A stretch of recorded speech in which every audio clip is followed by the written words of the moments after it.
नमस्कार आप सभी लोगों को। आइए पाठ संख्या 29 की बात करते हैं। हमने आप लोगों को पूर्व में बताया है कि अगर पाठ को क्रमबद्ध तरीके से देखेंगे तो आप लोगों को ज्ञान जरूर होगा, क्योंकि अगर वीडियो आ रही है आप लोगों के समक्ष और आप बीच में देख रहे हैं तो थोड़ा कम समझ में आएगा। अगर एक पार्ट से और यहाँ तक देखेंगे तो ये 29 चैप्टर है, ये आपको जरूर जो है समझ में आएगा। हमने पूर्व के पाठ में आपको 12 भावों का जो है परिचय दिया था कि किस भाव को केंद्र कहते हैं, किस भाव को दुख स्थान कहते हैं, किस भाव को त्रिकोण स्थान कहते हैं, किस स्थान को मारक स्थान कहते हैं और किस स्थान को तिसठ कहते हैं। ये सभी चीजों की हमने चर्चा की थी। आज हम बताएंगे कि मारक स्थान क्यों कहते हैं, इसी टॉपिक के बारे में बात होगी। तो आइए जानते हैं। हम लोग जानते हैं तो हम आपको संक्षेप में तो बताए ही थे, पुनः एक बार बना करके पत्रिका बताए दे रहे हैं तो आप लोगों की थोड़ा सा जो है समझ में आना चाहिए। ये हमने जो है आपको 12 भावों में लगभग सारी चीजों की जानकारी दी। कौन से ग्रह को केंद्र कहते, किस भाव को केंद्र कहते हैं, किस भाव को त्रिकोण कहते हैं। तो आप आ जाइए। तो हमने जब चर्चा किया था तो टिक लगाए देते हैं जिस भाव में हमने केंद्र, तो एक केंद्र, पहला, चौथा, सातवां और 10वां, इस भाव को हमने केंद्र बताया था और ये भी बताया था कि ये शुभ है, ये शुभ है।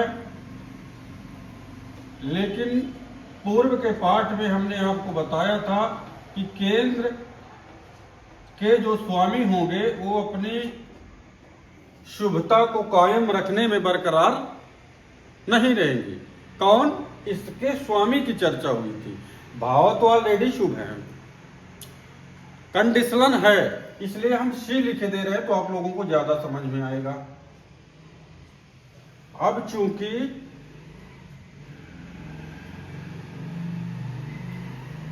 शुभ है कौन? केंद्र, लेकिन जब आगे चर्चा करेंगे कि इसके स्वामी की बात हो रही है तो हमने आपको पूर्व के पाठ में ये भी बताया था कि केंद्र के स्वामी कभी कभार अपनी शुभता कायम करने में सक्षम नहीं होंगे, ये भी हमने आपको बताया था। तो ठीक है, चलिए हम ये सी को हटा देते हैं अब, क्योंकि पहला भाव जो है त्रिकोण में भी स्थान प्राप्त किया हुआ है। जो हमारा पहला भाव है तो हम अब डबल टिक लगाएंगे, आप समझ जाइएगा। ये पहला भाव हो गया, 5वां हो गया और ये 9वां हो गया। ये कौन से भाव हैं? तो ये त्रिकोण के हैं। पहला, 5वां और 9वां, ये भाव त्रिकोण का हमने आपको पढ़ाया था। अब इसमें बता दें, इस प्रकार करेंगे तो आपको ज्यादा समझ में आ जाएगा। डबल टिक करने से ज्यादा आपको समझ में आ जाएगा। चलिए अब चूंकि सी को हटाए दे रहे हैं, अब हमने आपको इसके लिए योगकारी बताया था। ये योगकारी है कि जो योगकारी त्रिकोण जो है पूर्ण योगकारी हमने बताया था आपको। हम योगकारी लिख देंगे, आपको ज्यादा समझ में आएगा। ये हो गया योगकारी। अब चूंकि 63 बताए थे तो यानी कि तीसरा अशुभ ही रहेगा। जो अशुभ है हम टिक किए दे रहे हैं, आप ज्यादा समझ जाएंगे। अब इसके स्वामी को, इस भाव को जो अशुभ है, इसको किसी कंडीशन में भी हम शुभ नहीं मानेंगे। तत्कालिक में इसके स्वामी को भी हम शुभ नहीं मानेंगे, क्यों न वो गुरु और शुक्र हों। नैसर्गिक में शुभ हैं, लेकिन जिस पत्रिका में तीसरे, छठे और 11वें का स्वामित्व प्रदान किया होगा ग्रह, उसको हम किसी भी स्थिति में शुभ के श्रेणी में नहीं रखेंगे। इतना आप ज्ञात कर लीजिए। अब आ जाइए तो दुख स्थान की चर्चा जो हुई थी, तो दुख स्थान में हम डबल 0 लगाएंगे तो जान जाएगा 6, 8 और ये 12। तो ये तो ठीक है, हम छठे की चर्चा करेंगे, ये दुख स्थान में है। लेकिन ये 8वें और 12वें की हम आगे नेक्स्ट आपको एक बार चर्चा करेंगे और बताएंगे कि 8वां और 12वां क्या है। अब हमारी जो टॉपिक है ये प्रश्न है कि मारक स्थान दूसरा सातवां भाव को क्यों कहते हैं, यानी कि मारक स्थान दूसरे को और मारक सातवें को क्यों कहते हैं, आज इसी टॉपिक के बारे में चर्चा होगी। तो हमने आपको पूर्व में बता दें कि कुछ चीजें एक एक करके चीजें हम आपको पढ़ाए थे और वो ये बताए थे कि पहले भाव से तन की चर्चा होती है। एक एक भाव से हमने नवाजा था, एक एक शब्दों से, कि पहले भाव से तन देखिए, दूसरे से धन देखिए, तीसरे से बल देखिए, यही हम आपको बताए थे। तो आपको पूर्व में ये पाठ बता चुके हैं। हमने बताया था कि यहाँ से आपको क्या किसका विचार करना है, तन से, ये लग्न है और यहाँ से तन की विचार होगी, हमने आपको पूर्व में बताया था। और यहाँ से जो है व्यय की बात आपको बताया था, ये व्यय। अब किसी भी स्थान से उसके 12वां स्थान क्या बताता है, व्यय बताता है। देखिए 1 2 3 4 5 6 7 8 9 10 11 12। अब ये शरीर है हमारा, शरीर का नुकसान यानी क्षीण होना, खर्च होना, व्यय खर्च होना, यानी कि कंप्लीट, ये अब जो है हमें व्यय बताता है किसका, इस शरीर का कंप्लीट की मृत्यु। यहां से है कि खर्च यानी कि मृत्यु होगी फाइनली, ये भाव तो मृत्यु हमको बता रहा है। तो फिर मारक इसको दूसरे भाव को और सातवें भाव को मारक क्यों कहते हैं, यही हमारे पास प्रश्न है, इसी के बारे में हम चर्चा करेंगे। तो आपको बता दें कि लग्न से 12वां क्या बताता है, व्यय बताता है। तो हमने आपको, चलिए एक बार और कंप्लीट करें क्योंकि अभी आपको काउंटिंग नहीं आती होगी। तो तन की बात हुई थी, धन की, बल की, सुख की, सुख की बात हुई थी, रोग की बात हुई थी, यहाँ भोग की, ये आयु की हम 8वें से बात किए थे। आप लोगों को याद होगा कि पूर्व के पाठ में जाएंगे तो हम ये बताए थे कि 8वें से हमको क्या देखना चाहिए, आयु देखना चाहिए। अब 8वें में उंगली रख के आप काउंटिंग करिए तो 12वां क्या आता है, 7वां देख लीजिए।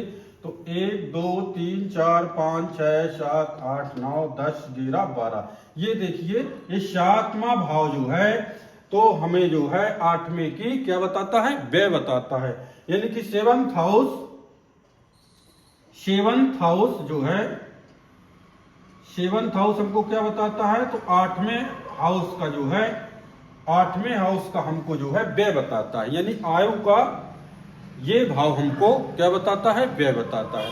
तो फिर ये क्या बताता है, तो ये कंप्लीटली मृत्यु बता देता है। तो ये कंप्लीट मृत्यु बताता है, तो फिर ये जो है 8वें का 12वां हमको मृत्यु बताता है।